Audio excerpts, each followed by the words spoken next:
అండి. ఈరోజు కొబ్బరి అన్నం ఎలా తయారు చేసుకోవాలన్నది మీ అందరికి చూపిస్తానండి. దానికి కావాల్సిన ఇంగ్రీడియెంట్స్ ఏమేమి కావాలన్నది ఒకసారి మీ అందరికి చూపిస్తాను. ఫస్ట్ పల్లీలండి. దీని ప్లేస్‌లో మీరు జీడిపప్పు పెట్టుకున్నా బానే ఉండిద్ది. కరివేపాకు, పచ్చిమిర్చి, ఎండుమిర్చి, జీలకర్ర, పోపుకి సంబంధించినయి అండి. పచ్చెనపప్పు, ఆవాలు, జీలకర్ర కలిపినయి, ఆయిల్ అండి, కొబ్బరండి. నాకు ఒక కాయ పట్టింది. కొబ్బరిని ఇలా మిక్సీలో వేసుకొని బరకగా పట్టుకోవాలండి. ఈ చిన్న చిన్న ముక్కలు నోటికి తలిగితే భలే క్రంచీగా ఉండి టేస్ట్ బాగుంటుందండి. ఇది వచ్చేసి రైస్ అండి. ఆల్రెడీ దీంట్లో నేను సాల్ట్ వేసుకొని టేస్ట్కి సరిపోయేటట్టుగా కలుపుకున్నానండి. దీన్ని పక్కన పెట్టుకుందాము.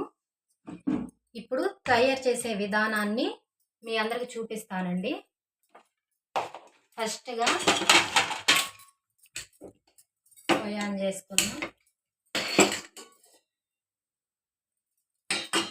గిన్నె పెట్టుకున్నానండి.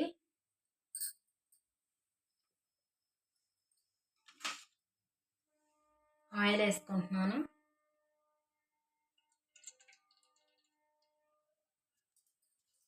కొద్దిగా ఆయిల్ వేట్ అయింది కదండి.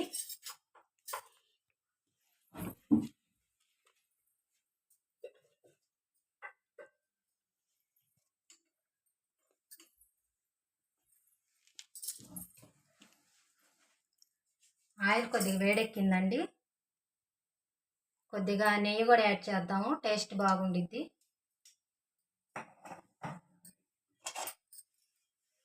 బాగా ఆయిల్ వేడెక్కిందండి.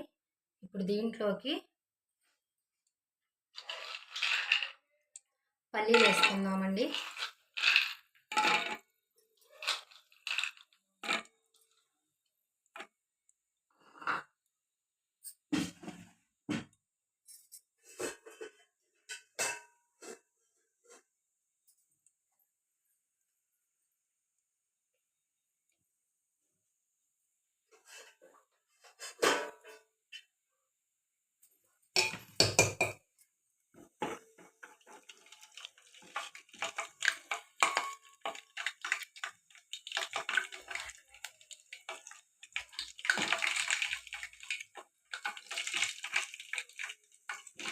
పల్లీలు కొద్దిగా బాగా రోస్ట్గా వేగాలండి.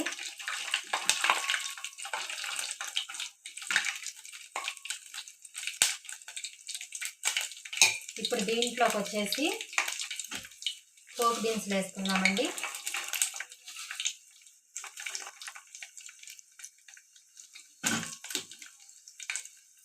జీలకర్ర,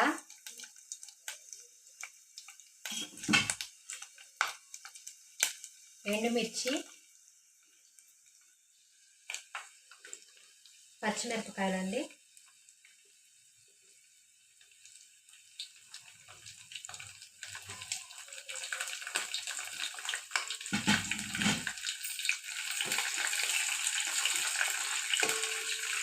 ఇవన్నీ కొద్దిగా బాగా రోస్ట్గా వేగాలండి.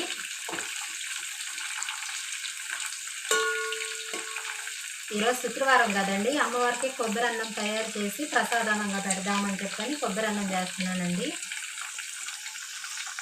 నిన్న దసరా ఎలా జరుపుకున్నారండి అందరూ? మేమైతే బాగా జరుపుకున్నామండి. సాయంకాలం పూట అమ్మవారి ఊరేగింపుకి వెళ్ళాము దగ్గరలో ఉన్న టెంపుల్కి. అక్కడ అమ్మవారిని బాగా అలంకరించి రథం మీద తీసుకొని వెళ్ళడము, అదంతా మొత్తం బాగా చూసామండి. చూస్తే చాలా ఆనందంగా అనిపించింది.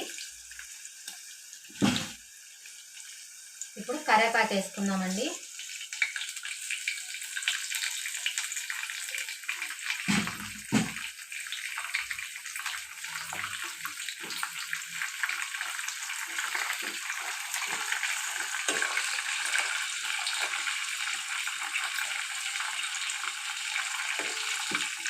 ఇప్పుడు మొత్తం రోస్ట్గా కాగిన తర్వాత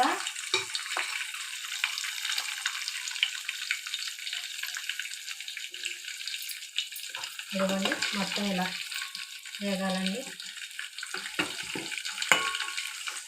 నెయ్యి వేసాను కదండి, నెయ్యి ఫ్లేవర్ ఎంత బాగా తెలుస్తున్నానండి.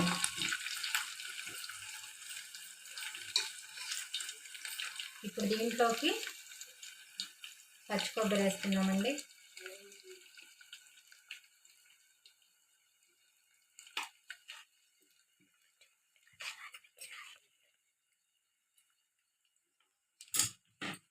ఒకసారి అంతా కలిపి పెట్టుకుందాం.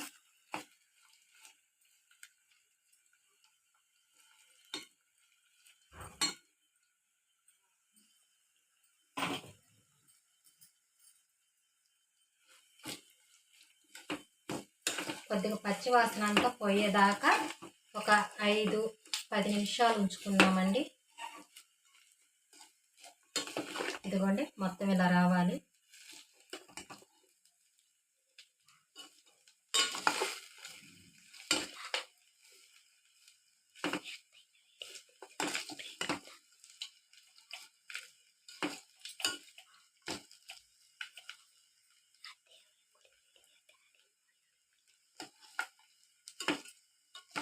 ఇలా మొత్తం రోస్ట్ అయిన తర్వాత నేను ముందుగా చెప్పా కదండి, ఇట్లా రైస్ తీసుకున్నాను.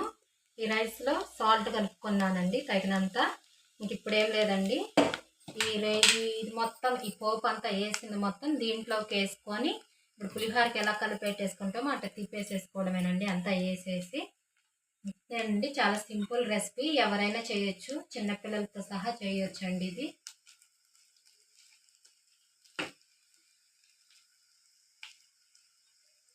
అయిపోయిందండి. ఇప్పుడు ఆపేద్దాము.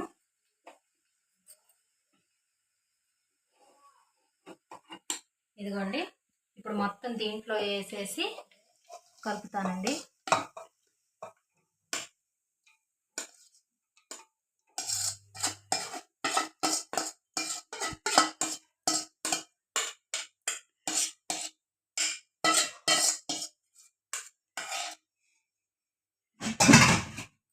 ఇదిగోండి చూడండి ఎలా అయిందో.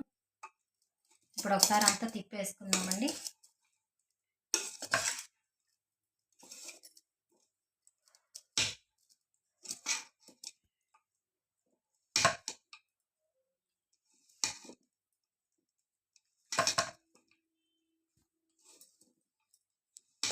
ఇదిగోండి మొత్తం అయిపోయింది.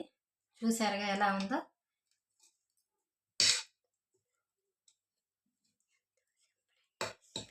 ఎంత సింపుల్ ప్రాసెస్ అండి.